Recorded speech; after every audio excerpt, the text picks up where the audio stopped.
example, and it says write the expression for the equilibrium constant Kp for the reaction.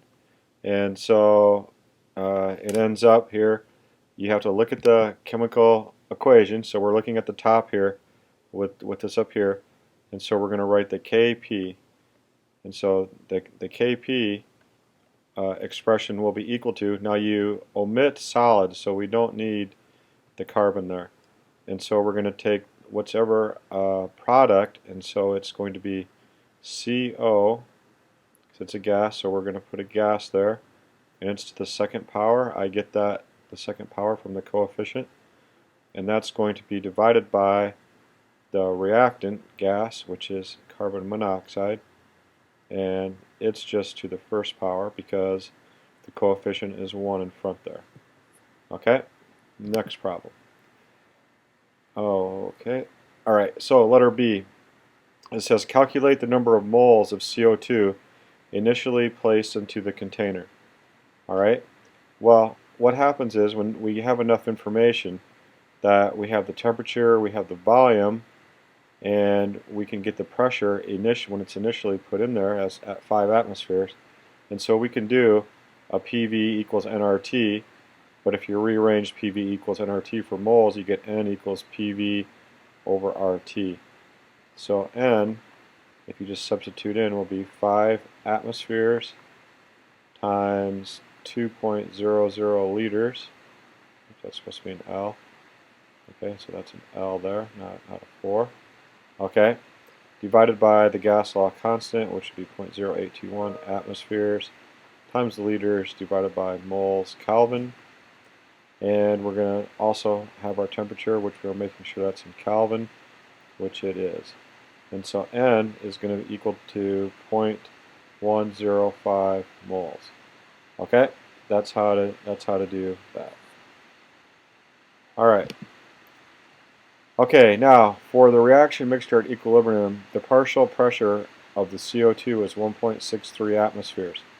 Okay, so we have to calculate the partial pressure of CO. So what we have is we have the pressure total is going to equal the pressure of the CO plus the pressure of the CO2.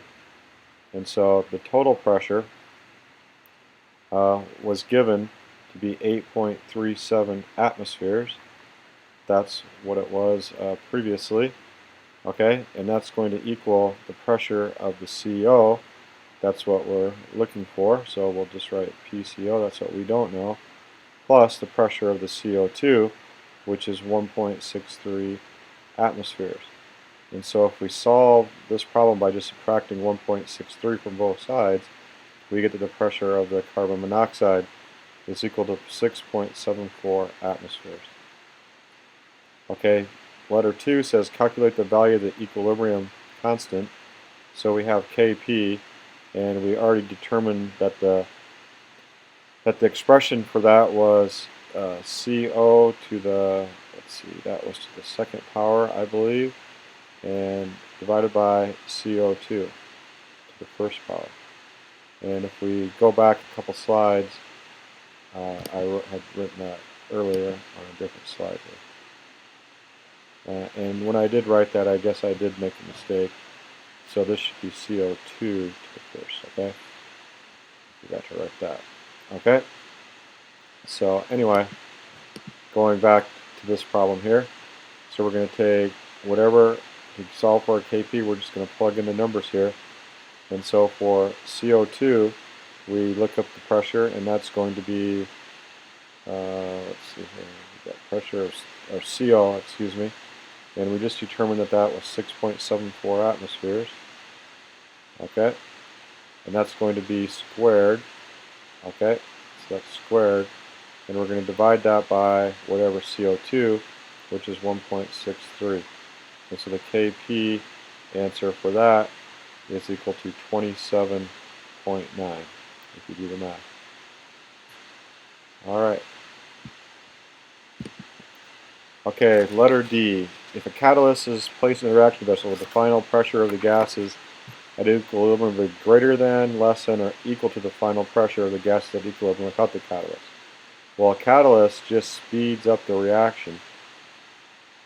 Okay, it doesn't affect equilibrium. Alright, so it just speeds it up. It does not affect equilibrium. Okay? So it's not going to affect how much the amount of products are reacting. So it's not going to affect it. Okay, in another experiment involving the same reaction, okay, you're putting this stuff in there, but you're putting different amounts in there. And so because we don't know if it's at equilibrium, we're not going to call it K, but we're going to call it Q. Okay, and so Q is going to equal to the same equilibrium expression that we had before. So we have carbon monoxide squared divided by carbon dioxide. Okay, now what we're going to do is we're going to plug in the numbers that they give us up here. Okay, so they're telling us that each is at 2 atmospheres. So we're going to go 2 squared for CO2 divided by 2 for the CO2. All right, because they're each at 2 atmospheres. And then we get that Q equals 2.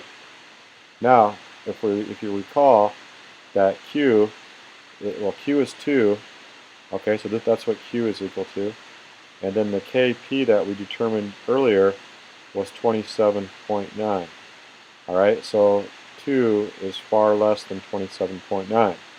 All right, so now when we have our balanced equation that we had from the beginning of this reaction, so if we go back to the beginning of the reaction and write that equation out, so we have carbon plus CO2, okay, it's at equilibrium, and that produces 2 carbon monoxides, okay? So if we go back to that, all right, we can see that Q is less than Kp. So how could we make Q bigger? How could we make it bigger? And so we have to think about, well, how could we make this number approach that? Approach what the K value is. So we got to make the CO bigger. And so it's on the right side of the equation. All right?